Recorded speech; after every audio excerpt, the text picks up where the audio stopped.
Mobil melaju dari arah Kreo Tangerang menuju Joglo Jakarta Barat. Tiba-tiba mobil hilang kendali hingga menabrak 5 sepeda motor yang ada di depannya.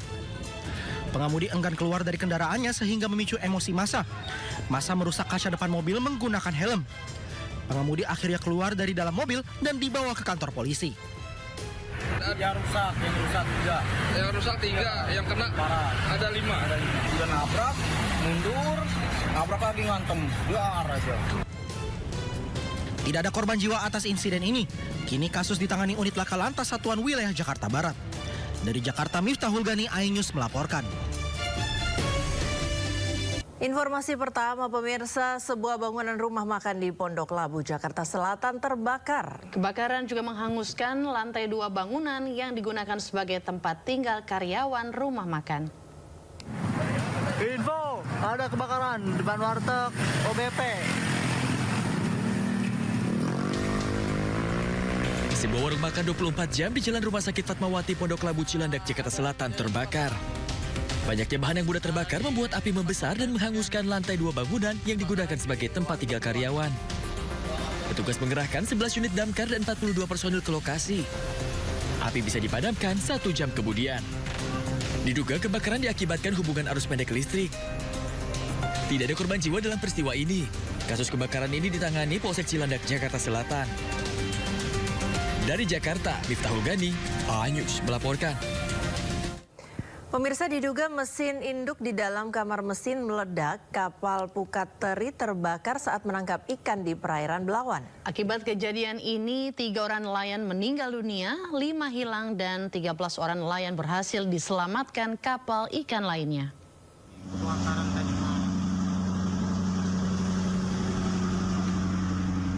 KM Indah Sakti yang bertolak dari Pelabuhan Perikanan Samudra Belawan mengalami kebakaran di perairan Belawan, Sumatera Utara. Akibat kejadian ini, 3 anak buah kapal yang merupakan nelayan meninggal dunia dan 5 lainnya masih hilang. Setelah hampir 5 jam kapal yang ditumpangi terbakar, kapal nelayan lainnya yang melihat adanya asap memberikan pertolongan dan berhasil menyelamatkan 13 nelayan dari kapal yang terbakar tersebut. Himpunan Nelayan Seluruh Indonesia Sumatera Utara telah melakukan koordinasi dengan instansi terkait agar terus melakukan pencarian terhadap nelayan yang masih belum ditemukan. Kecelakaan yang menimpa kapal ikan Sumber Indah pada hari Selasa kemarin. Dari kejadian ini kami mendapat informasi bahwa 3 nelayan ditemukan dalam keadaan meninggal dunia. Selanjutnya DPD NSI Provinsi Sumatera Utara akan melakukan koordinasi dengan berbagai pihak terkait, termasuk Basarnas, PPKP dan Polair Polda Sumatera Utara, agar tetap dilakukan pencarian terhadap nelayan yang masih belum ditemukan. Korban meninggal dunia beserta kapal yang terbakar di laut telah dibawa ke dermaga Pelabuhan Perikanan Samudra, Gabion, Belawan untuk diserahkan ke keluarga didampingi HNSI Sumatera Utara atau Himpunan Nelayan Seluruh Indonesia Sumatera Utara. Pemirsa, longsor terjadi di Desa Sembahe, Kabupaten Deli Serdang, Sumatera Utara. 5 warga ditemukan tewas.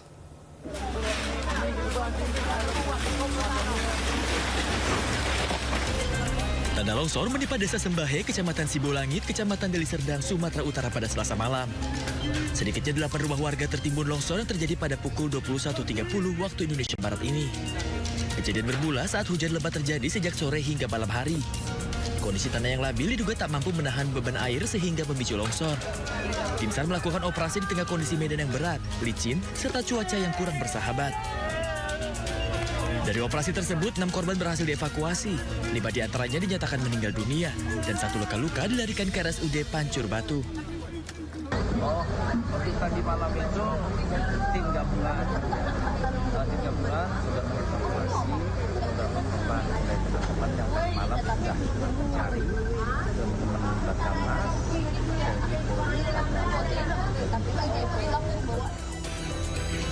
Usai operasi dilakukan, tim SAR masih melakukan sterilisasi di lokasi kejadian.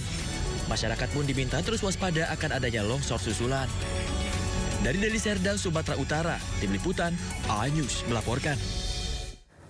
Pemirsa, sekelompok gangster menyerang permukiman warga Guji Baru, Duri Kepa, Kebon Jeruk, Jakarta Barat. Aksi ini membuat warga resah dan berharap polisi menangkap pelaku.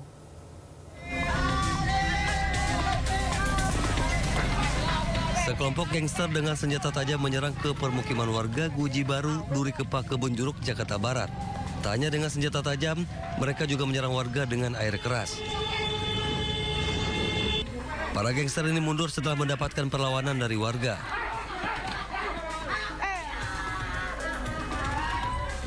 Belum diketahui motif penyerangan dari para remaja ini. Jadi ini sebenarnya bukan tawuran, ya memang diserang. Kalau tawuran itu kan biasanya ya bentrok ya. Bentrok. Nah ini kan memang diserang kampungnya. Artinya saat ini tuh gangster-gangster itu sudah sasarannya sudah ke perkampungan lagi, bukan bentrok antar remaja. Tapi hari ini mereka sudah menyerang kampung-kampung lain. Nah ini kan sangat membahayakan.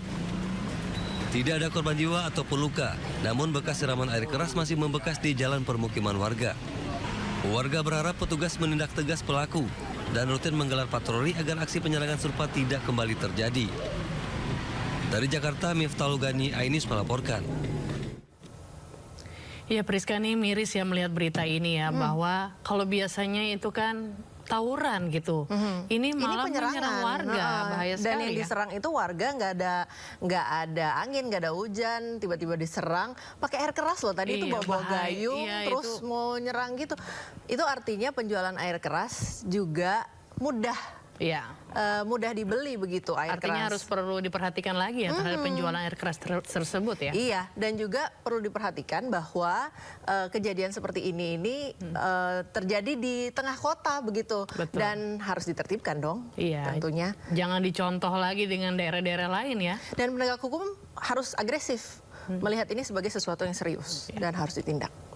Ya, kita ke informasi selanjutnya pemirsa. Terpergok saat beraksi, 2 dari 4 komplotan pelaku curanmor babak belur dihakimi warga di Bandar Lampung, Lampung. Evakuasi keduanya dari amukan massa diwarnai suara tembakan ke udara. Banyak Pak, motor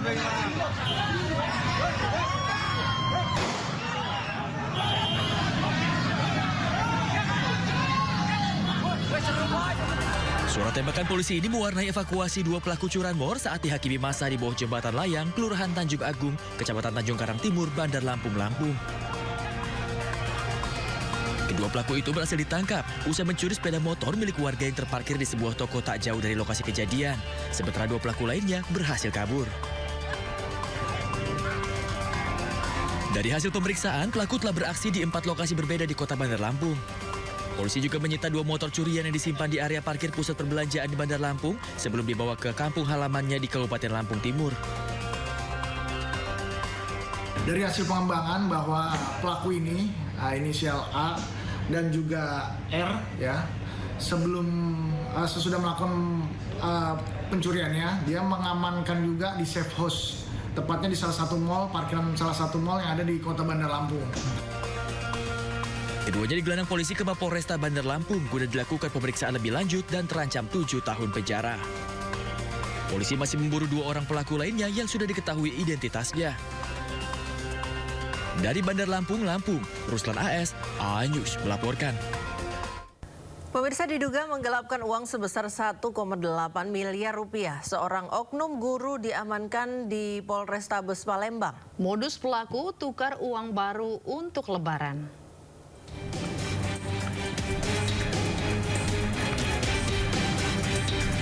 Sempat dilaporkan di Polda Sumsel oleh para korbannya, FY oknum guru salah satu sekolah SMK di Palembang yang melarikan uang sebesar 1,8 miliar rupiah kini diamankan di Polrestabes Palembang. Pelaku diketahui oknum guru SMK di Palembang ini sempat digeruduk di rumahnya oleh para korbannya. Modus pelaku diduga bisa menukarkan uang lembaran baru untuk lebaran saat para korban menyetorkan uang dengan jumlah bervariasi itu hingga saat ini tidak kunjung dikembalikan. Dari puluhan korbannya yang sudah memberikan uang untuk ditukarkan uang baru mencapai 1,8 miliar rupiah. Melakukan penipuan dari banyak korban, sekitar 50 orang lebih. Dan yang bagus ini semua korban sama-sama membawa ke Polrestabes. Bang, untuk laporannya di Polrestabes Palembang sendiri ada berarti Bang ya? Untuk laporan di Polrestabes ada 1 laporan polisi dan di Polda ada 3 laporan polisi. Guna pemeriksaan lebih lanjut, pelaku kini diserahkan ke Unit Reskrim Polrestabes Palembang. Pemirsa, waspadalah dan jangan lengah saat beraktivitas di keramaian trotoar dan JPO. Ya, seperti di Jatinegara, Jakarta Timur, komplotan copet mengintai korban dan terang-terangan beraksi mengambil ponsel dan dompet pejalan kaki. Seorang copet terpergok usai beraksi di sepanjang trotoar dan JPO Stasiun Jatinegara, Jakarta Timur. Tidak hanya 1-2 orang, pelaku copet di kawasan ini merupakan komplotan dan kerap beraksi terang-terangan. Membuntuti korban yang menggunakan tas punggung atau saat korban lengah dengan barang bawaan. Meski ada warga yang melihat aksi ini, tapi takut berteriak karena banyak pelaku lain di sekitarnya. Gitu aja sih pada nongkrong-nongkrong gitu, berapa orang gitu kan. Hari gitu, orang kesian, orang udah naik pada kecopetan apa gitu, kesian lah. Lalu kan gua dibilangin apa? Di mana Bang? Hah? Nongkrongnya di mana? Ya nongkrong di bawah tangga itu, kalau suka di bawah tangga. Lantaran banyak korban, polisi berpatroli dan menangkap 2 pelaku copet yang wajahnya terekam kamera amatir dan viral. Sementara beberapa pelaku lainnya masih dalam pengejaran. Dari Jakarta, Rio Manik, iNews melaporkan. Niat taat pajak dengan membayar pajak kendaraan bermotor, seorang ibu diduga malah kehilangan motornya saat parkir di kantor Samsat 4 Palembang, Sumatera Selatan. Informasi ini tersebar di media sosial. Hilang motor. Hilang motor di sini tidak masuk akal, dapat Palembang. Seperti inilah kebingungan seorang ibu yang diduga kehilangan sepeda motornya di kantor Samsat 4 Palembang, Sumatera Selatan. Diunggah dari akun media sosial Otista News. Seorang ibu awalnya datang ke kantor Samsat pukul 8:20 waktu Indonesia Barat untuk membayar pajak kendaraan bermotor. Ia pun parkir di area resmi lokasi parkir dan menerima tiket parkir resmi lengkap dengan nomor parkir. Namun selesai membayar pajak motornya pukul 10 waktu Indonesia Barat, ia kebingungan karena motor yang diparkir sudah tidak ada lagi di tempat. Hingga kini kendaraan motor Beat dengan nomor polisi BG 3842 AEW masih belum ditemukan. Pelaku juga masih belum terungkap.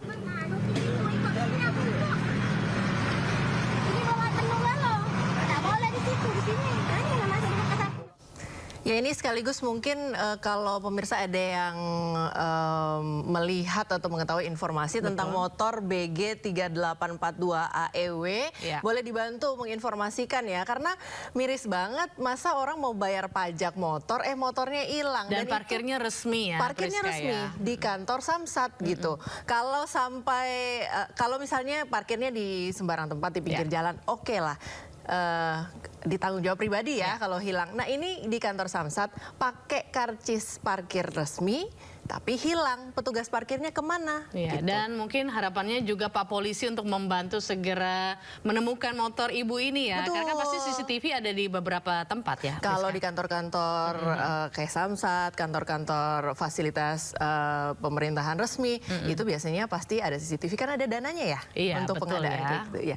Baik, kita ke informasi selanjutnya pemirsa. 5 kendaraan terlibat tabrakan beruntun di Wonosobo, Jawa Tengah. Akibatnya seorang supir truk tewas, evakuasi korban berlangsung dramatis.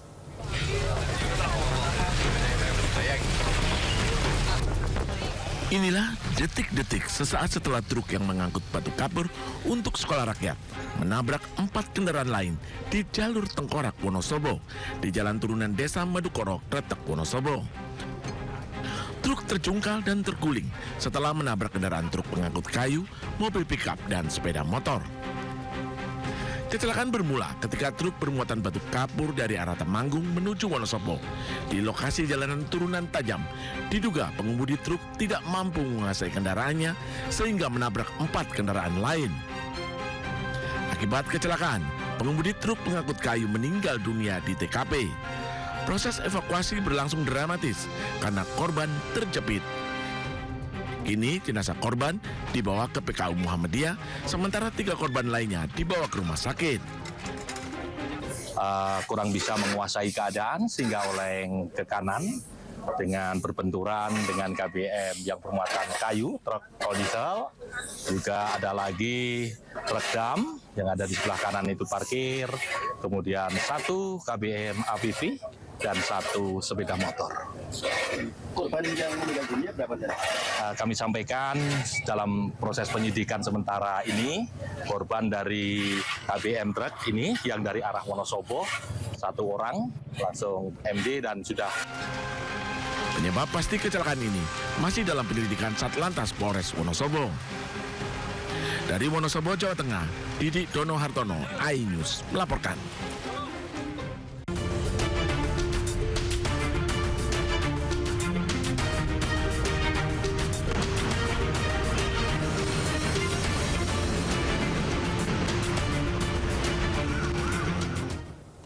Pemirsa, selanjutnya kami ajak Anda mengetahui pantauan arus lalu lintas hari ini di sejumlah wilayah melalui pantauan CCTV Korlantas Polri.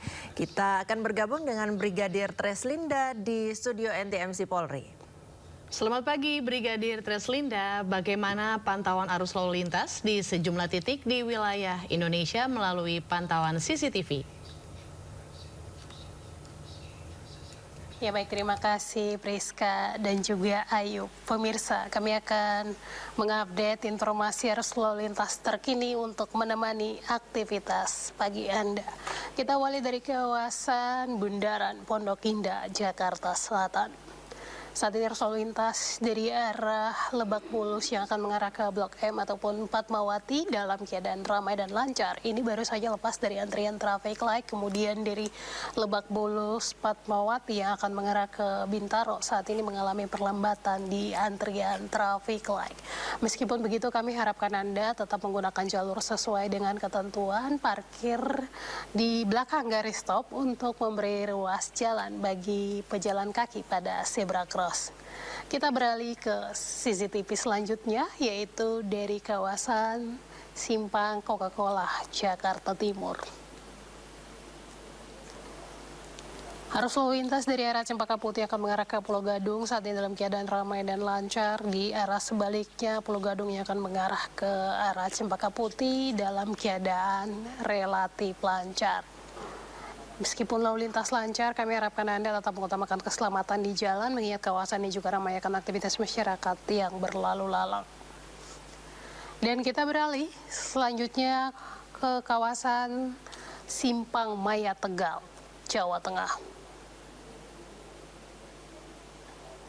Arus lalu lintas dari arah Jakarta yang akan mengarah ke Semarang saat ini dalam keadaan ramai dan lancar. Perlambatan kecepatan kendaraan sesekali terjadi di antrian trafik light. Kemudian dari Surabaya yang akan mengarah ke Malang dan juga Mojokerto dalam keadaan relatif lancar. Dan pemirsa, yang terakhir kita pantau dari Simpang Japanan Porong, Sidoarjo, Jawa Timur. Arus lalu lintas dari arah Surabaya akan mengarah ke Malang saat ini dalam keadaan ramai dan lancar dengan dominasi kendaraan angkutan barang. Kemudian dari Surabaya akan mengarah ke Malang juga Mojokerto dalam keadaan ramai dan lancar. Meskipun begitu, kami ingatkan kembali bagi para pengendara, khususnya roda 2 maupun minibus yang mengikuti di belakang kendaraan angkutan barang, kami harapkan Anda untuk menjaga jarak aman kendaraan Anda, antisipasi ada blind spot yang tidak terpantau pada kaca spion driver mobil angkutan barang. Hal ini dapat menyebabkan kecelakaan lalu lintas.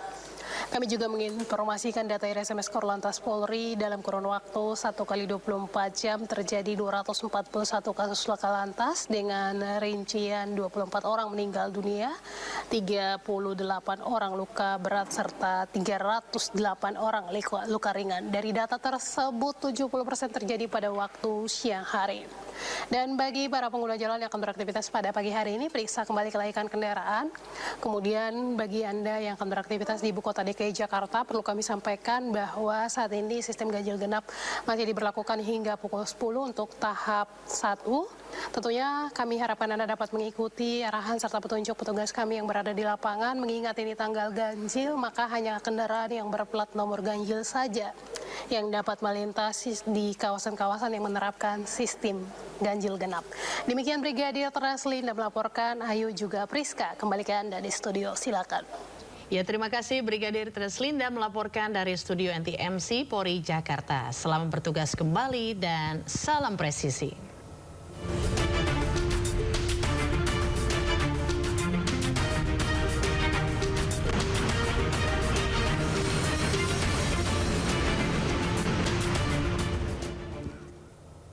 Pemirsa, Wakil Presiden ke-10 dan 12 Republik Indonesia Yusuf Kala melaporkan Rismon Sianipar ke Bareskrim Polri. Ya, Yusuf Kala datang bersama dengan penasihat hukum dan juru bicaranya. JK mengatakan bahwa laporan tersebut terkait tuduhan yang dilayangkan kepadanya bahwa dirinya mendanai Roy Suryo CS sebesar 5 miliar rupiah dalam kasus tudingan ijazah palsu Jokowi. Jika sebelumnya laporan tersebut hanya dilakukan oleh kuasa hukumnya, kali ini JK secara langsung hadir untuk membuat laporan. Meski sebelumnya Rismon membantah video yang beredar, namun Yusuf Kala tetap melaporkan Rismon karena alasan tertentu. Tapi apapun bantahannya, dia hanya mengatakan itu bukan dilakukan, tapi tidak membantah isinya. Tidak membantah, hanya membantah bahwa bukannya bikin. Bisa saja dia minta orang lakukan. Dia kan tidak membantah bahwa saya bayar 5 miliar. Kalau dia bantah bahwa itu tidak benar dan tidak benar Pak JK 5 miliar kasih uang, mungkin ada manfaatnya, tapi hanya kalau bantahkan itu, wah tidak ada artinya itu untuk saya.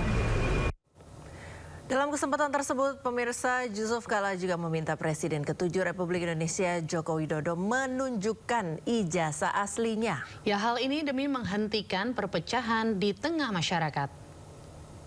Kasus ini kan sudah 2 tahun, 3 tahun itu. Meresahkan masyarakat, merugikan waktu, merugikan Pak Jokowi, merugikan semua. Puluhan miliar uang habis untuk apakah itu pengacara, apakah itu seperti saya ini tanpa waktu saya hilang, dilibatkan tanpa libatkan. Sebenarnya sederhana persoalannya, karena saya Pak Jokowi yakin bahwa punya ijazah asli. Ya, sebenarnya untuk kita stoplah nih perkara dengan cara tinggal Pak Jokowi memperlihatkan ijazahnya kan yang asli. Saya yakin itu. Itu aja. Pemirsa, pengacara Jokowi Firmanto Laksana dalam program Rakyat Bersuara menyebut ijazah asli Jokowi telah ditunjukkan di berbagai forum. UGM pun telah menyatakan ijazah tersebut asli. Firmanto pun menyebut kasus ijazah tetap berlarut-larut karena pihak-pihak yang terus menolak kebenaran. Pihak penyidik sudah menyajikan itu berkali-kali di berbagai forum. Terakhir, sepengetahuan saya itu ada di dalam gelar di 15 Desember tadi yang disampaikan sama Pak. Di situ dilihat fisiknya sama semua. Ya? Fisik ijazahnya. Fisik ijazah. Keluar dari situ menjadi soal baru. Wah, palsu dan sebagainya. Hari ini ada kebenaran, ditolak. Karena kita ingin apa yang kita sampaikan aja benar. Contohnya ada orang minta RJ, mengatakan saya lihat asli, ya nggak hanya satu orang, ditolak. Jadi kalau kita ingin membuat sesuatu hal salah semua, polisi salah, lapor salah, semua salah, UGM yang mengeluarkan dan memverifikasi salah, Pak Jokowi yang berkuliah salah, temannya salah. Nah ini kan contohnya kan, kenapa? Karena nggak sesuai dengan keinginannya. Kita nggak bisa entertain semua orang. Sementara itu pemirsa, aktris senior Christine Hakim menemui Presiden ke-7 Joko Widodo di Solo, Jawa Tengah. Kedatangannya ke kediaman Jokowi sebagai bentuk silaturahmi.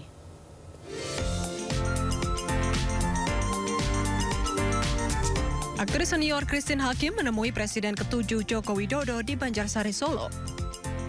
Pertemuan tersebut berlangsung hampir 1 jam sejak Christine Hakim tiba sekitar pukul 10 WIB.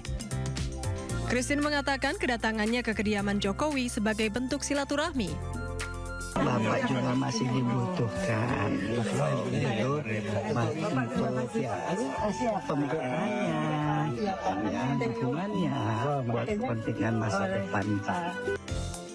Christine Hakim juga sempat membacakan puisi untuk Jokowi dengan judul Tak Banyak Kata untuk Pak Jokowi. Usai bertemu dengan Jokowi, ia mendapat oleh-oleh berupa karak 1 toples dari Iriana Joko Widodo untuk camilan selama di jalan. Pemirsa, Komisi Nasional Hak Asasi Manusia Komnas HAM meminta Puspom TNI memberikan akses kepada 4 pelaku penyiraman air keras aktivis Kontras Andri Yunus. Ya, namun Komnas HAM masih menunggu persetujuan pihak TNI. Dengan semangat transparansi, Komnas HAM mendorong agar pertemuan dengan para pelaku kekerasan terhadap aktivis HAM Andri Yunus bisa difasilitasi. Koordinator Subkomisi Penegakan Hukum untuk Komnas HAM, Pramono Ubaid, meminta komitmen dari Puspom TNI dan auditor militer untuk menggelar proses penyidikan dan proses persidangan yang transparan dan akuntabel. Komnas HAM telah meminta agar jadwal pertemuan digelar pada Jumat pekan ini, namun masih menunggu persetujuan dari Puspom TNI. Dalam kasus penyiraman air keras ini, Puspom TNI baru menetapkan 4 tersangka, diantaranya Kapten NDB, Letu SL, Letu BHW, serta Serda ES. Sedangkan berkas perkara kasus ini telah dilimpahkan ke Auditorat Militer Tinggi 207 Jakarta.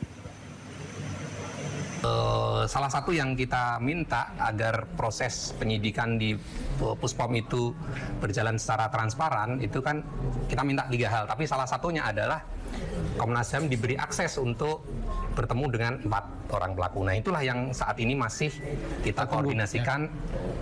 Kita mintanya sih hari Jumat besok, tetapi kita tunggu persetujuan dari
Ya, Anda masih menyaksikan Sindo Today, pemirsa. Amerika Serikat dan Iran menyepakati gencatan senjata selama 2 pekan. Iran pun akan membuka Selat Hormuz selama 2 pekan ke depan.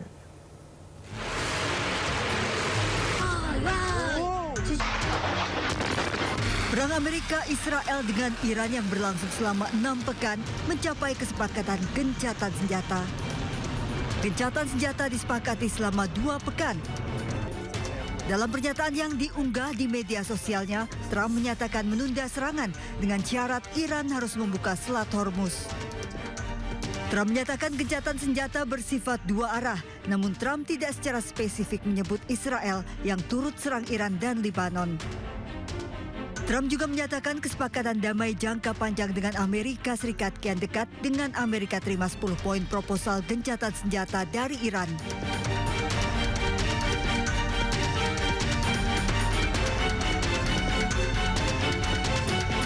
Perdana Menteri Pakistan Shehbaz Sharif juga menyatakan Iran bersama Lebanon telah mencapai gencatan senjata dengan Amerika. Sharif juga mengundang delegasi Iran dan Amerika Serikat untuk bertemu di Islamabad pada Jumat 10 April 2026.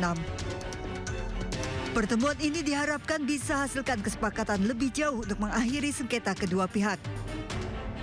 Iran menjamin akan membuka Selat Hormuz selama 2 minggu. Iran juga pastikan keamanan bagi kapal yang melintasi perairan ini.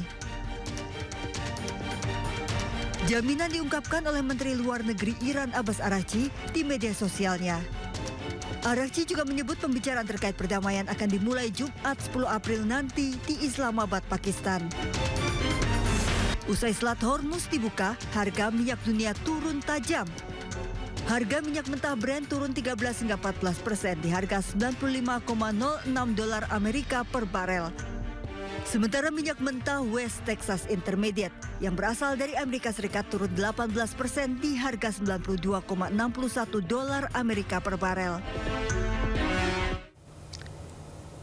Ya, gencatan senjata yang diumumkan Presiden Amerika Serikat Donald Trump disambut penuh sukacita warga Iran. Puluhan ribu warga Iran turun ke jalan.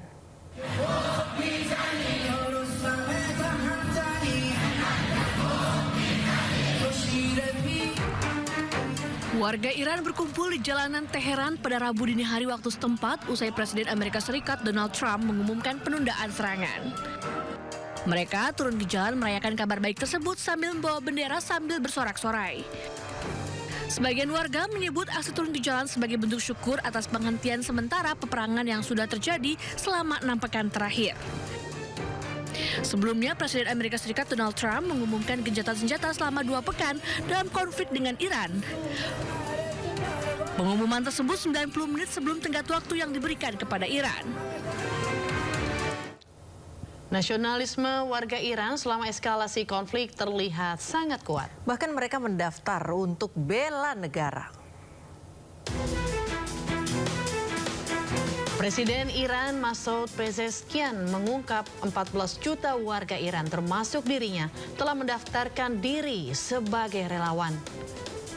Jutaan warga Iran ini mengaku siap berkorban dan rela mengorbankan nyawa demi membela negara.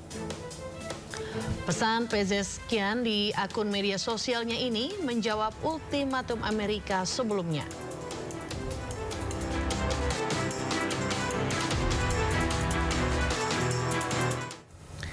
Ya, pemirsa, warga Iran turun ke jalan dan bersorak-sorai merayakan gencatan senjata selama 2 pekan yang diumumkan Presiden Amerika Serikat Donald Trump. Tidak hanya warga Iran, warga Irak di Baghdad juga ikut merayakan gencatan senjata ini.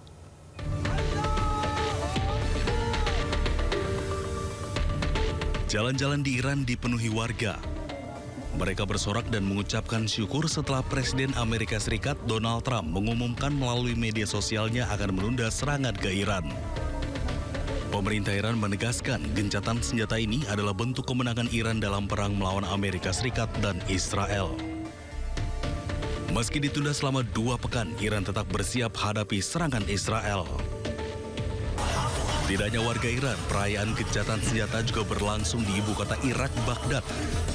Warga Irak turun ke jalan dan bersorak. Sebelumnya, Iran telah ditarik ke dalam perang dengan kelompok-kelompok bersenjata pro-Iran dan pasukan Amerika Serikat melakukan serangan terhadap satu sama lain. Sebelum pengumuman, warga Iran sempat membentuk rantai manusia di jembatan-jembatan di Provinsi Khuzestan. Tindakan ini sebagai dukungan kepada pemerintah Iran menyusul ancaman Donald Trump yang menargetkan infrastruktur negara Iran.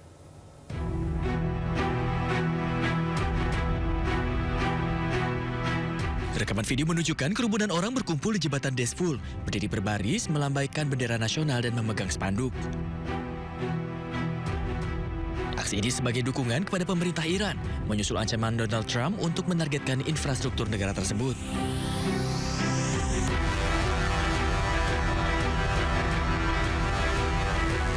Amerika telah memperingatkan bahwa Amerika Serikat dapat menyerang infrastruktur Iran jika gencatan senjata tidak tercapai dan Selat Hormuz tidak kembali dibuka. Warga Iran pun mendesak komunitas internasional untuk membantu mencegah perang infrastruktur khususnya untuk menargetkan listrik dan minyak yang akan merugikan dalam jangka panjang bagi semua pihak.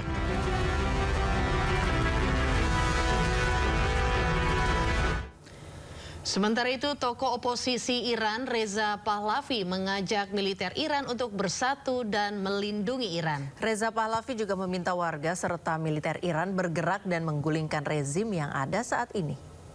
چگونه چشم بر این واقعیت‌ها بسته اید و از ایفای نقش در دفاع از ملک و ملت کناره گرفته اید؟ تاریخ و نسل‌های آینده ایران چگونه درباره شما داوری خواهند کرد؟ پیمان و تعهد ملی و میهنی خود را به یاد آورید. به میدان بیایید. از شرافت و اعتبار ارتش ملی ایران در برابر جمهوری اسلامی و مزدوران بیگانه اش دفاع کنید. و خطاب به شما ملت بزرگ ایران، با صدای رسا خواستار ایفای نقش ملی ارتش شوید. از آنها بخواهید به وظیفه خود در قبال میهن و ملت عمل کنند تا بیش از این دیر نشده در کنار ملت بایستند و ایران را نجات دهند. پاینده ایران. Iran memberikan 10 syarat sebelum menyetujui gencatan senjata dengan Amerika Serikat. Dalam syarat yang diajukan diantaranya Iran meminta kuasa penuh atas Selat Hormuz dan pengayaan uranium miliknya. Pertama, jaminan prinsip Amerika Serikat untuk tidak melakukan agresi. Kedua, kendali berkelanjutan Iran atas Selat Hormuz. Kemudian yang ketiga, pengakuan pengayaan uranium. Dengan kata lain, Amerika Serikat mengizinkan Iran untuk mengelola uranium miliknya. 4, pencabutan seluruh sanksi primer. 5, pencabutan sanksi sekunder. Dengan kata lain, Amerika Serikat diminta mencabut seluruh sanksi untuk Iran, salah satunya adalah sanksi ekonomi atas Iran. 6, Iran meminta agar semua resolusi Dewan Keamanan PBB dibatalkan. Lalu yang ketujuh, resolusi Dewan Atom Internasional juga harus dibatalkan. 8, Iran menuntut agar Amerika Serikat membayar kompensasi atas kerusakan di Iran. 9, Amerika Serikat diminta untuk menarik semua pasukannya dari Timur Tengah. Dan 10, penghentian perang di semua front termasuk terhadap Hizbullah di Lebanon dan Houthi di Yaman. Perdana Menteri Pakistan Shehbaz Sharif berhasil mencapai hasil positif atas upayanya memediasi Iran dan Amerika Serikat. Kedua pihak akan bertemu di Islamabad pada 10 April mendatang untuk bernegosiasi.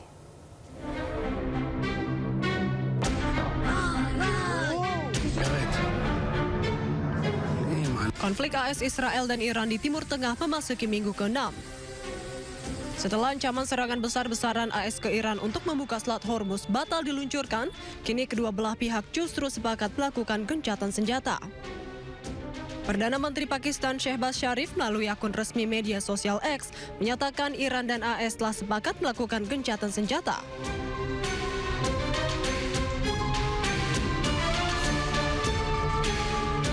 Sharif juga telah mengundang kedua belah pihak untuk bernegosiasi pada 10 April di Pakistan guna mencapai kesepakatan untuk menyelesaikan konflik.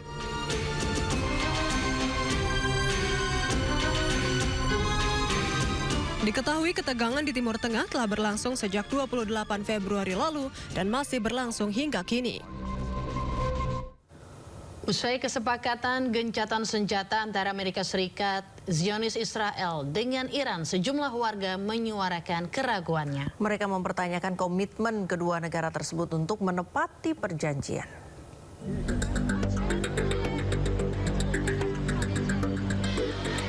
Warga Teheran menyuarakan skeptisme atas usulan gencatan senjata dengan Amerika Serikat dan Zionis Israel. Mereka mempertanyakan komitmen gencatan senjata dan menilai gencatan senjata hanyalah tipu daya. Meskipun taat kepada keputusan pemerintah, namun menurut mereka fase tersebut hanyalah jeda untuk memperkuat kedua negara yang diduga akan kembali melakukan serangan.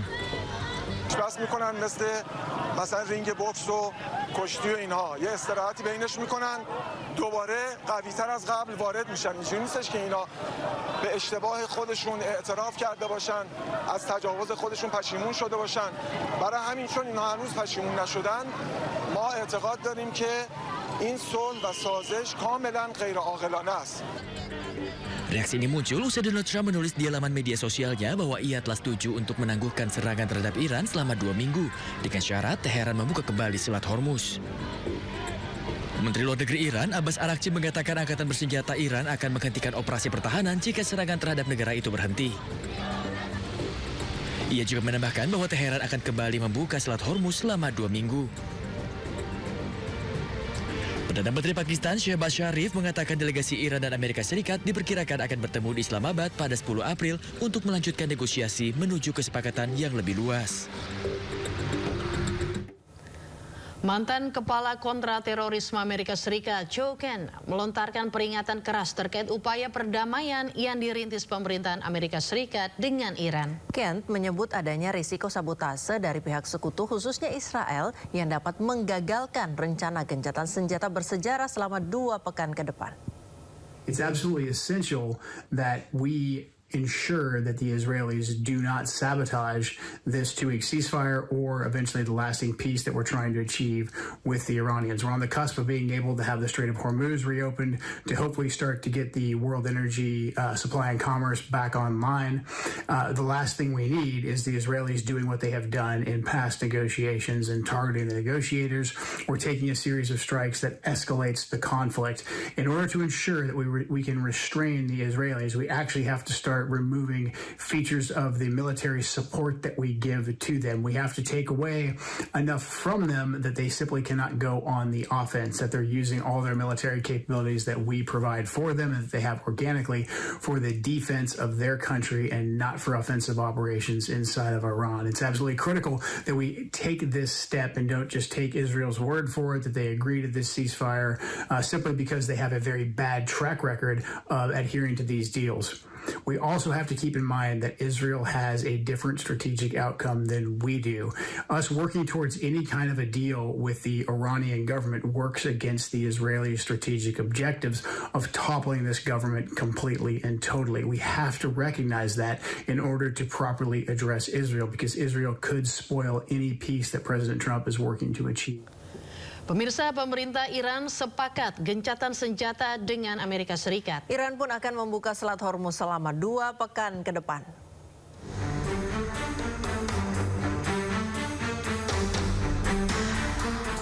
Hari ini, Iran menjamin akan membuka Selat Hormuz selama 2 minggu. Iran juga pastikan keamanan bagi kapal yang melintasi perairan ini.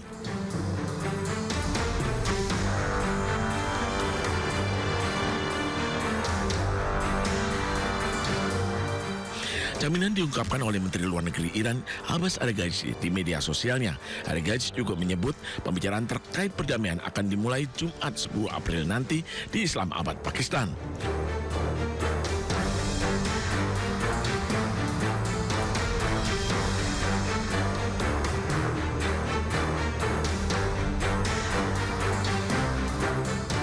Usai Selat Hormuz dibuka, harga minyak dunia turun tajam.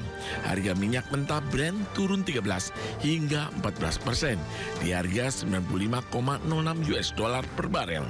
Sementara minyak mentah West Texas Intermediate yang berasal dari Amerika Serikat turun 18% di harga 92,61 US dollar per barel. Namun terkait Selat Hormuz, Dewan Keamanan PBB gagal mengadopsi rancangan resolusi Bahrain tentang pembukaan kembali dan pengamanan navigasi Selat Hormuz. 11 negara mendukung, sementara Rusia dan Cina menggunakan hak veto mereka.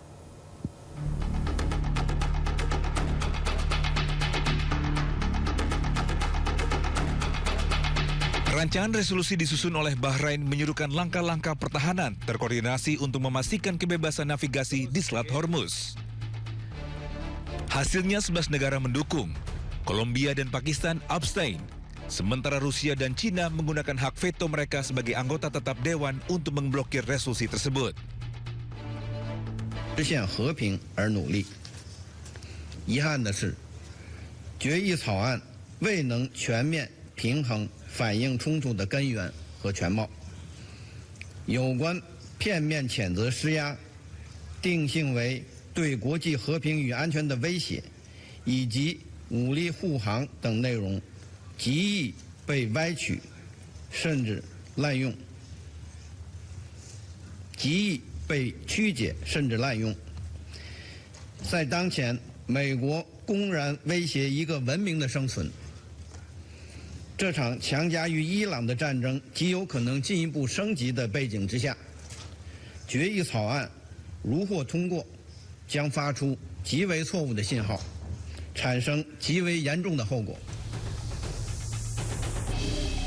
Usai pemungutan suara, Bahrain ungkapkan penyelesaiannya kepada Dewan Keamanan karena gagal mengadopsi draft resolusi tersebut. لقد أخفق المجلس في الاطلاع بمسؤوليته تجاه تصرف غير قانوني يتطلب وضوحا وحزما لا يحتملان التأجيل أو التردد. كنا نأمل أن يشكل مشروع القرار خطوة نحو حل دائم يضمن حرية الملاحة الدولية في مضيق هرمز. Sebelumnya, Presiden Amerika Serikat Donald Trump mengultimatum Iran untuk membuka kembali Selat Hormuz. Ia menyatakan akan menyerang infrastruktur penting Iran jika tidak membuka Selat Hormuz.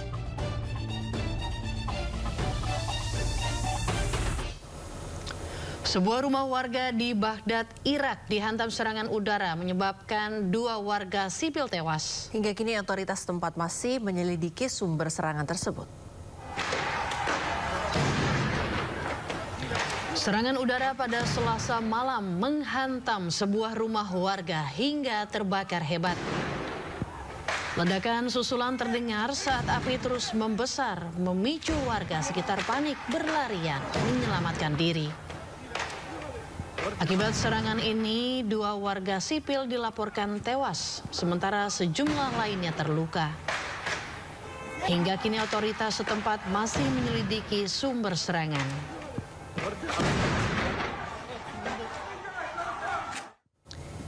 Iran meluncurkan rudal dan drone yang menargetkan Uni Emirat Arab dan Kuwait.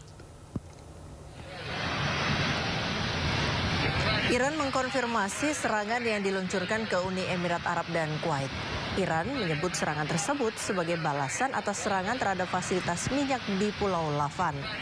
Atas serangan ini, pemerintah Uni Emirat Arab atau UEA menyampaikan kecamannya terkait serangan Iran yang menargetkan sejumlah fasilitas strategis negara di kawasan Teluk, termasuk UEA, serta negara-negara Arab yang tergabung dalam kerjasama Teluk atau GCC dan Yordania.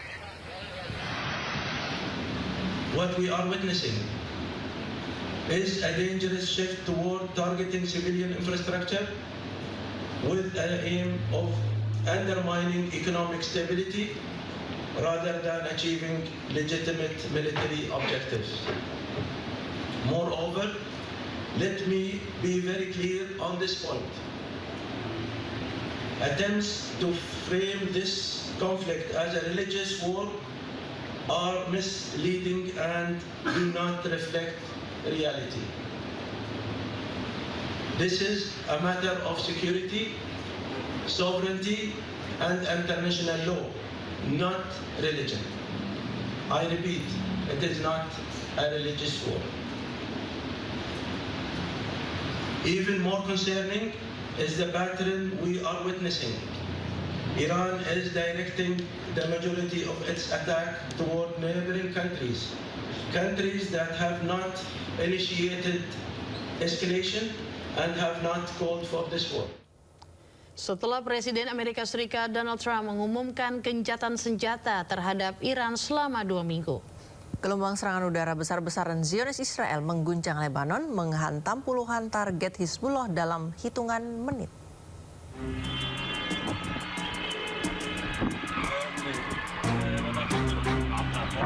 Israel melancarkan serangan udara besar-besaran ke Lebanon pada Rabu waktu setempat. Sekitar 100 target milik Hizbullah dilaporkan menjadi sasaran dalam operasi yang disebut sebagai salah satu yang paling intens sejak dimulainya operasi Lion's Roar.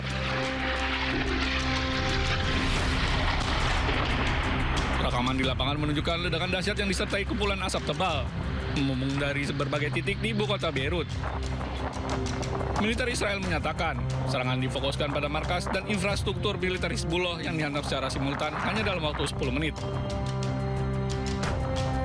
Kantor Berita Nasional Lebanon melaporkan bahwa serangan meluas ke berbagai wilayah, termasuk Sidon bagian selatan, Aramon, Adlun, hingga sejumlah distrik di Beirut seperti Mazra Kornis dan Ain al-Mreiseh. Tak hanya itu, sejumlah kota di wilayah selatan Lebanon juga turut menjadi sasaran.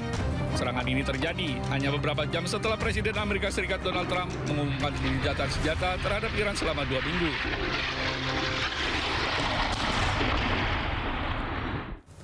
Delapan orang tewas dan puluhan lainnya terluka akibat serangan udara Israel di kota Sidon, Lebanon Selatan.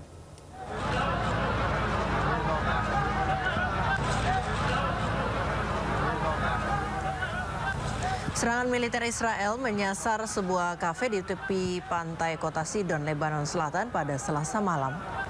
Menurut Kementerian Kesehatan Lebanon, akibat serangan sedikitnya 8 orang tewas dan 28 lainnya terluka.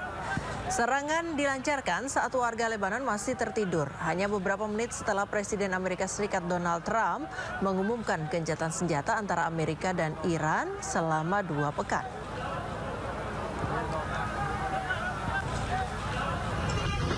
Beberapa jam setelah pengumuman gencatan senjata antara Amerika Serikat dan Iran, Israel menggempur wilayah Beirut, Lebanon.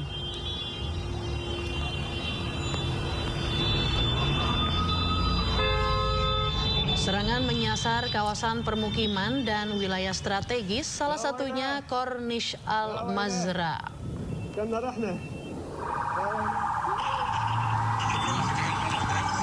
Diketahui Israel terus melancarkan serangan ke Lebanon. Pemerintah Israel bahkan menegaskan kesepakatan gencatan senjata tidak mencakup wilayah Lebanon.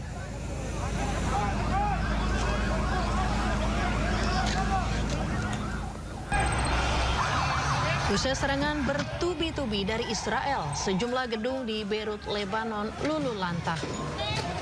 Petugas pemadam kebakaran terlihat berjibaku padamkan api dan evakuasi korban dari serangan mematikan udara Israel yang dilaporkan oleh Kementerian Kesehatan Lebanon. Ratusan warga tewas. Pada evakuasi ini, petugas pemadam kebakaran kewalahan akibat sejumlah wilayah terdampak serangan udara Israel.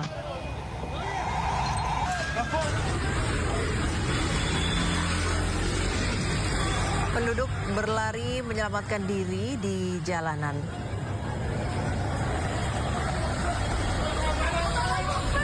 Serangan dilakukan tanpa adanya peringatan sebelumnya.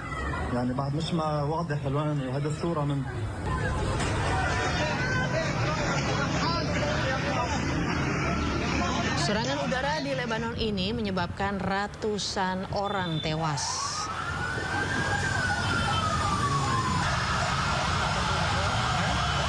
Tidak hanya itu, serangan juga membuat ratusan ribu warga mengungsi.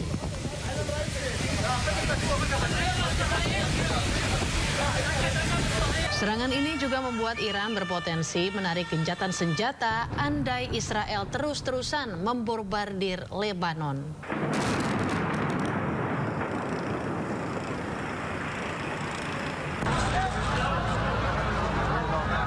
Sementara itu, Israel terus melancarkan serangannya ke sebuah kafe di kota Saida, Lebanon Selatan. Serangan dilancarkan saat warga Lebanon masih tertidur hanya beberapa menit setelah Presiden Amerika Serikat mengumumkan gencatan senjata.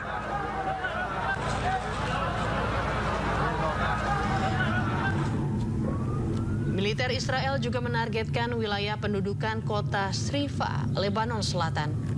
Serangan menghantam gedung-gedung tinggi dengan asap tebal hitam terlihat membumbung ke langit. Belum diketahui adanya korban jiwa maupun luka-luka akibat ledakan tersebut.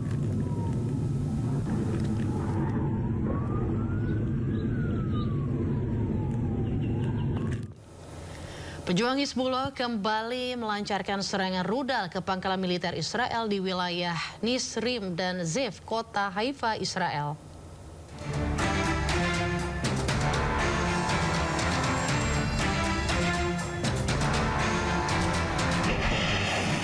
Pejuang Hizbullah kembali melancarkan serangan rudal ke pangkalan militer Israel di wilayah Nishrim, kota Haifa, Israel. Serangan rudal tersebut merupakan serangan balasan yang dilakukan oleh agresi tentara Zionis Israel terhadap petinggi Hizbullah yang tewas akibat serangan Israel.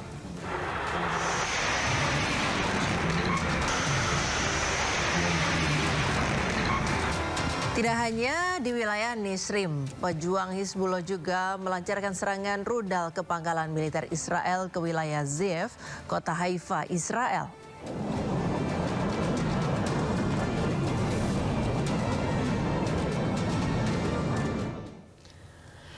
Langit Beirut kembali membara. Serangan udara besar-besaran Zionis Israel mengguncang ibu kota Lebanon. Serangan tersebut menewaskan ratusan orang dan memicu eskalasi konflik di kawasan Timur Tengah.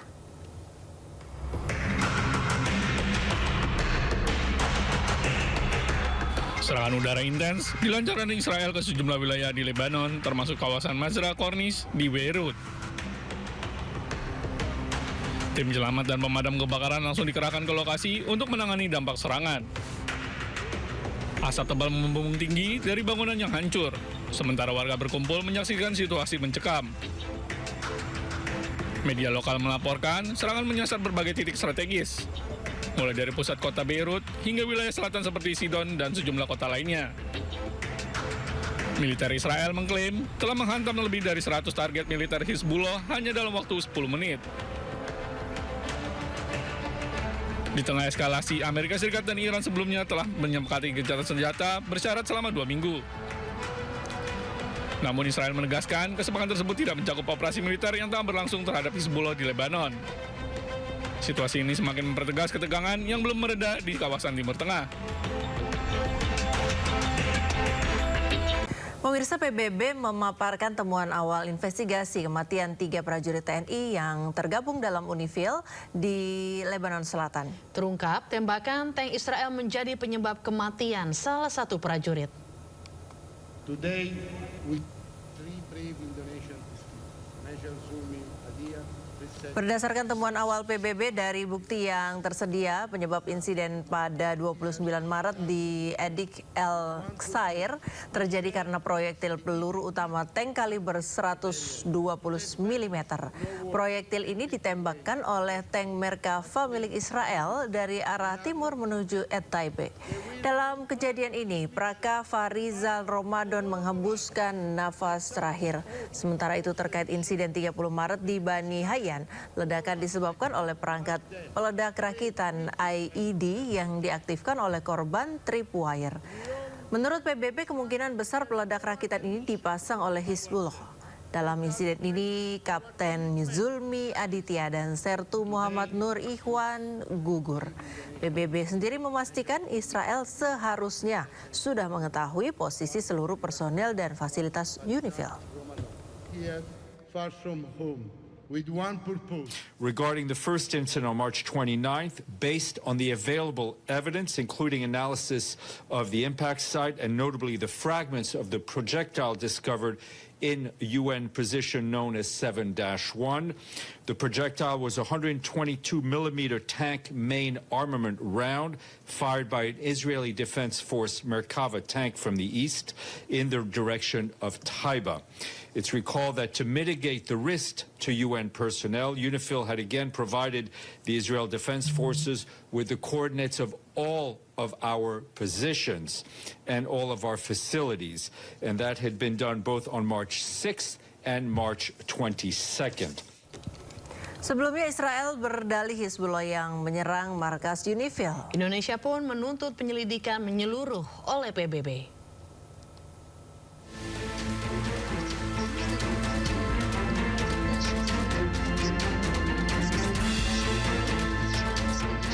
Pemerintah Indonesia mengutuk keras serangan terhadap pasukan perdamaian yang tergabung dalam misi United Nations Interim Force in Lebanon atau UNIFIL. Serangan itu menewaskan 3 prajurit TNI di tengah eskalasi konflik antara Israel dan Hizbullah di Lebanon.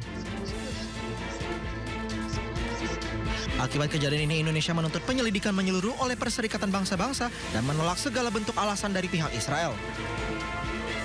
We demand investigation by the United Nations, not excuses from Israel.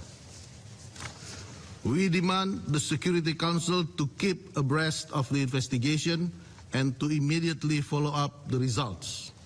We demand that the perpetrators must be held legally accountable. Immunity must not become the standard, and attacks against peacekeepers must not be repeated nor tolerated. Sementara itu Israel menuding bahwa Hizbullah yang menyerang dari lokasi-lokasi yang berdekatan dengan markas UNIFIL. This map shows 4 Hezbollah launches toward Israel on the 9th, 11th and 14th of March. It's in a location near the village of Hania in southern Lebanon, right next to UNIFIL position 510. You can see the proximity. Right next to the UN position, they place the launchers, putting the UN personnel in the line of fire. This is not a coincidence. This is how Hezbollah operates, from civilian areas and next to UN positions, putting peacekeepers directly in the line of fire. Sebelumnya 3 personel TNI yang berada di bawah misi UNIFIL gugur di Lebanon Selatan akibat eskalasi konflik pada akhir Maret 2026. Insiden pertama terjadi pada 30 Maret 2026 yang menewaskan Praka Farisal Ramadan akibat ledakan proyektil di dekat pos penjagaan. Sehari kemudian, Kapten Infanteri Zulmi Aditya Iskandar dan Sertu Muhammad Nur Ikhwan gugur setelah kendaraan logistik yang mereka kawal terkena ledakan dalam sebuah serangan terhadap konvoi.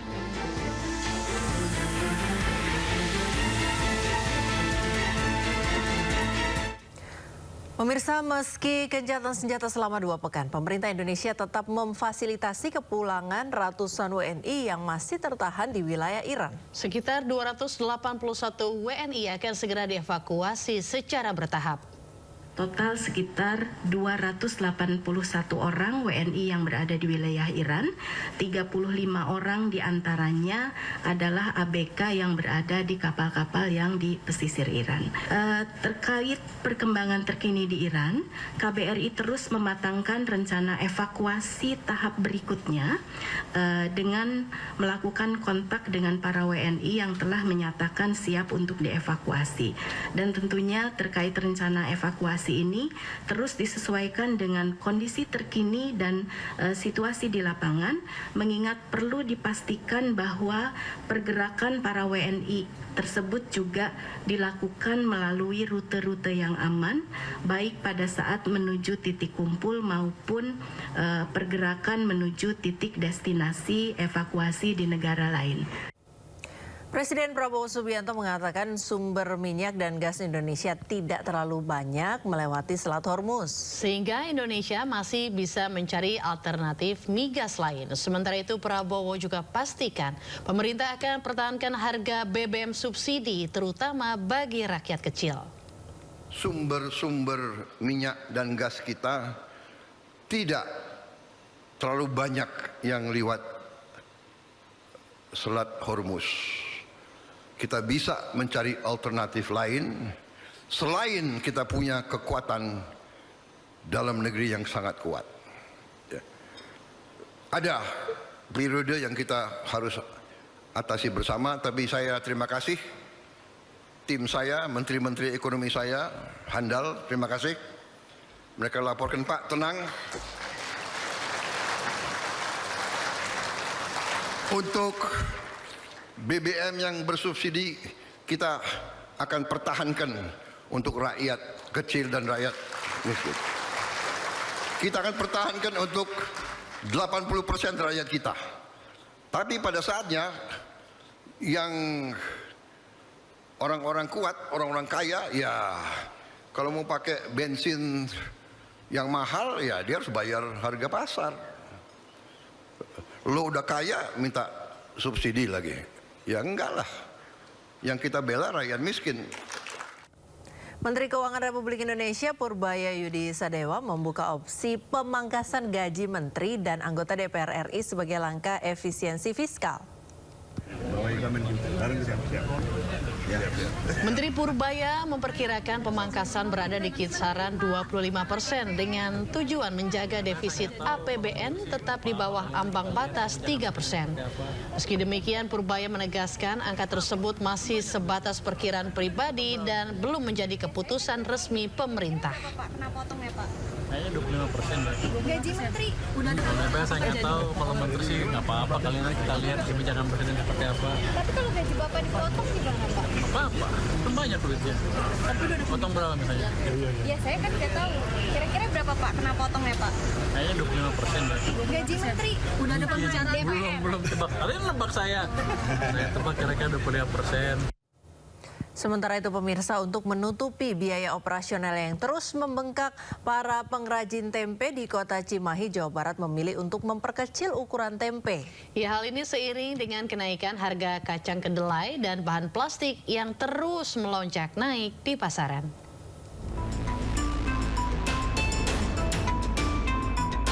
Para pengrajin tempe di Kota Cimahi, Jawa Barat, kelimpungan usai harga bahan baku kedelai dan plastik mengalami kenaikan harga yang cukup signifikan di pasaran.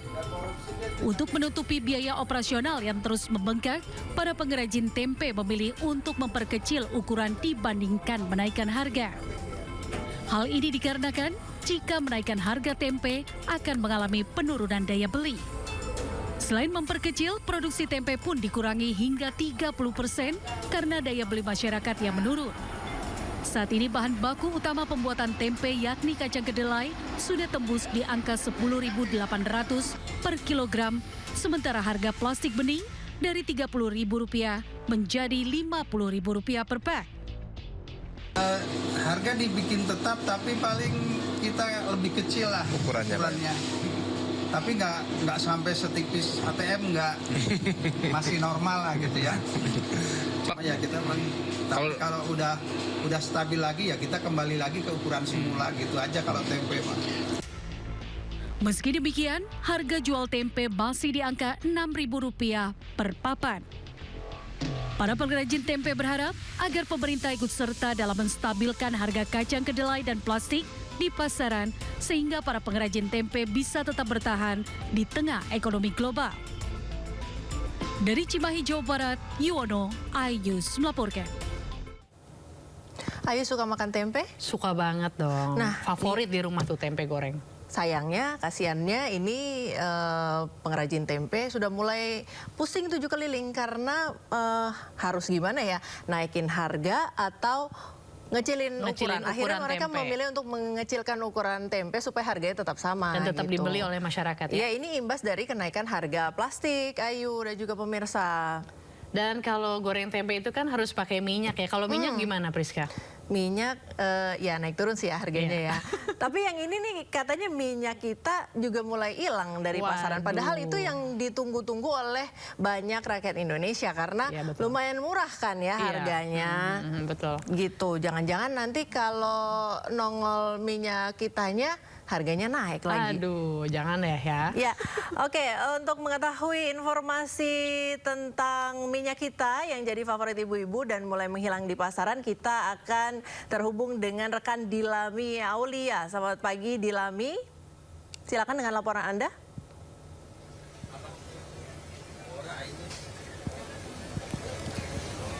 Ya, selamat pagi Priska, Ayu dan juga pemirsa. Terkait dengan minyak kita di Pasar Senen Jakarta Pusat, ini harganya tidak mengalami kenaikan atau masih di harga eceran tertinggi Rp15.700 per liter. Namun yang jadi masalah bukan harga nih Ayu, Priska dan juga pemirsa, tapi stoknya yang nggak ada. Bahkan kami sudah keliling ke 5 pedagang di kawasan Pasar Senen ini, namun tidak melihat adanya stok minyak kita di sini. Karena dari pedagang mengungkapkan bahwa ketidaktersediaan stok minyak kita ini karena tingginya permintaan minyak kita di Lebaran Maret 2026 lalu, sehingga stoknya belum ada. Nah, kalau untuk menunggu ketersediaan stok tentu menunggu dari pemerintah melakukan distribusi, yang bahkan distribusinya ini bisa mencapai 3-6 bulan, sehingga pedagang belum bisa memastikan kapan stok minyak kita ini ada lagi. Namun kalau yang bisa kita lihat dan bisa kita rasakan begitu ya di Pasar Senen ini, adanya minyak curah nih, Priska, Ayu dan juga pemirsa. Kalau untuk minyak curah, ini 2 liter ya, ini 2 kg. Nah, kalau untuk 1 kg dari minyak curah ini sekitar Rp23.000. Kalau untuk 2 kg berarti Rp46.000. Ini cukup meningkat ya, karena kalau untuk 1 kg saja untuk minyak curah ini harusnya di angka Rp19.000 hingga Rp20.000. Kemudian minyak bermerek ya, yang biasanya dibanderol dengan harga Rp39.000 per 2 liter, kini harganya mencapai Rp45.000 per 2 liter. Sehingga inilah yang membuat ibu-ibu pusing, masyarakat juga pusing ya, karena ini diinisiasi atau disebabkan karena harga bahan baku biji plastik yang mahal, karena semuanya kemasan minyak ini tentu menggunakan plastik, yang dimana harga plastik saja, kalau tadi kami melihat ya, kalau untuk harga plastik seperti ini, Rizka dan juga pemirsa, ini dibanderol dengan harga sekarang Rp50.000 dari awalnya Rp38.000 per kilo. Kemudian untuk plastik kantong ya, yang biasanya dibanderol dengan harga Rp45.000 kini meningkat jadi Rp60.000. Kenaikannya cukup tinggi sehingga para pedagang kemudian masyarakat juga menjerit. Nah, pedagang mengungkapkan bahwa untuk masyarakat atau pembeli ini lumayan sepi, karena kalau kita lihat ya di sekitaran stasiun, maksud kami di Pasar Senen ini, Priska, Ayu dan juga pemirsa, ini juga pelanggan nampaknya cukup sepi karena mereka memilih untuk menahan, tidak membeli minyak ataupun plastik yang sekarang harganya sedang naik. Tentu yang mereka harapkan, yang para ibu-ibu begitu ya harapkan, ini agar pemerintah dapat melakukan stabilisasi harga pasar, terutama salah satunya adalah menyediakan kembali stok minyak kita.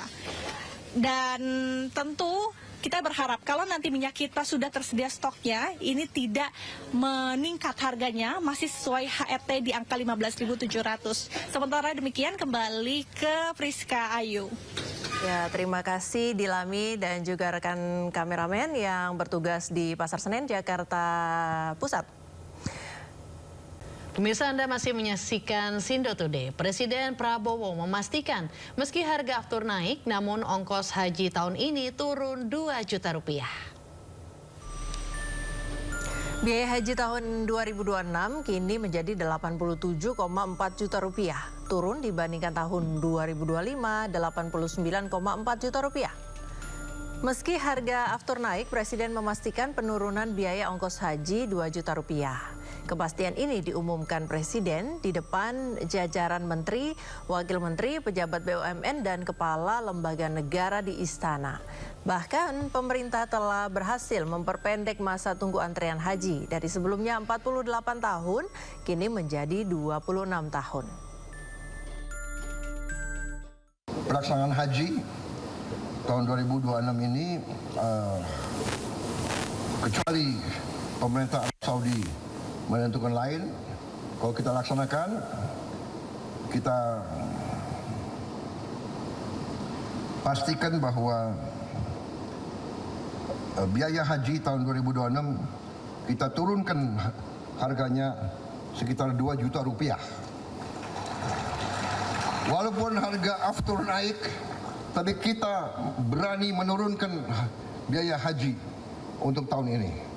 Demikian komitmen pemerintah ini untuk melindungi rakyat paling bawah. Kita sekarang berjuang dan alhamdulillah saya dapat laporan antrian haji sekarang tidak lagi 48 tahun. Mulai 2026 antrian haji paling lama 26 tahun, dan saya akan berjuang untuk lebih ringkas lagi. Pemirsa, pemerintah berkomitmen penuh menghadirkan pelayanan terbaik bagi jemaah haji tahun ini melalui berbagai terobosan kebijakan. Evaluasi menyeluruh terus dilakukan untuk memastikan kenyamanan dan keamanan seluruh calon jemaah asal Indonesia.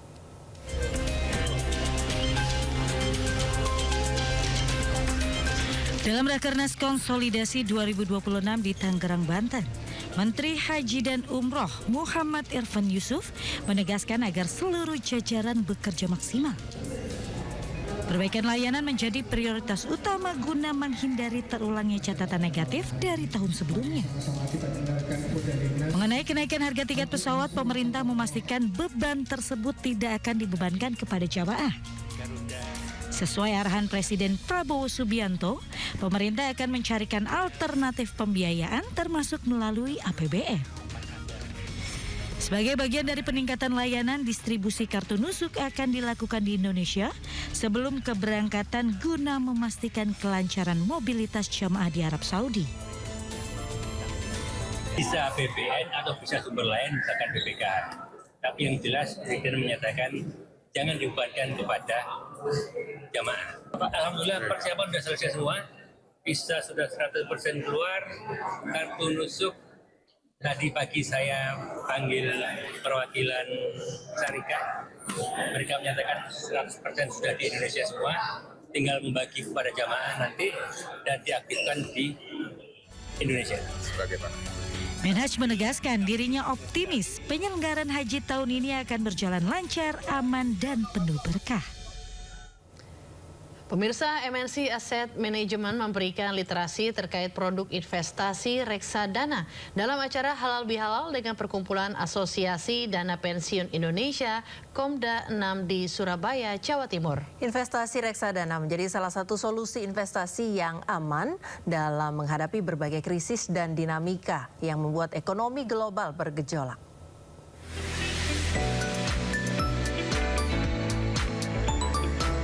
MNC Asset Management menghadiri Halal Bihalal yang digelar Perkumpulan Asosiasi Dana Pensiun Indonesia ADPI, Komisariat Daerah 6 Jawa Timur dan sekitarnya di Surabaya, Jawa Timur. Dalam acara Halal Bihalal ini, MNC Asset juga memberikan literasi terkait pentingnya pengelolaan investasi yang tepat di tengah gejolak ekonomi global. Salah satunya reksadana investasi minim risiko yang sesuai dengan kebutuhan. Kami dari MNC Asset Management bekerja sama dengan ADPI, Komda 6, Jatim dan sekitarnya. Kami melakukan market outlook ya. Sekiranya kita melihat view ke depannya, outlook dari sisi MNC Asset seperti apa dan bagaimana problem solvingnya. Karena di tengah ketidakpastian masih ada opportunity untuk berinvestasi. Yang paling penting adalah informasi secara global nanti akan memberikan wacana bagi dana pensiun untuk menempatkan investasi mana-mana yang cocok untuk ke depan. Reksadana menjadi salah satu produk yang sangat efektif dan aman sesuai dengan kondisi market saat ini, yang penuh dengan dinamika dan gejolak ekonomi global yang tidak menentu dan penuh ketidakpastian yang sangat tinggi. Dari Surabaya, Jawa Timur, Rahmat Ilyasan, iNews melaporkan.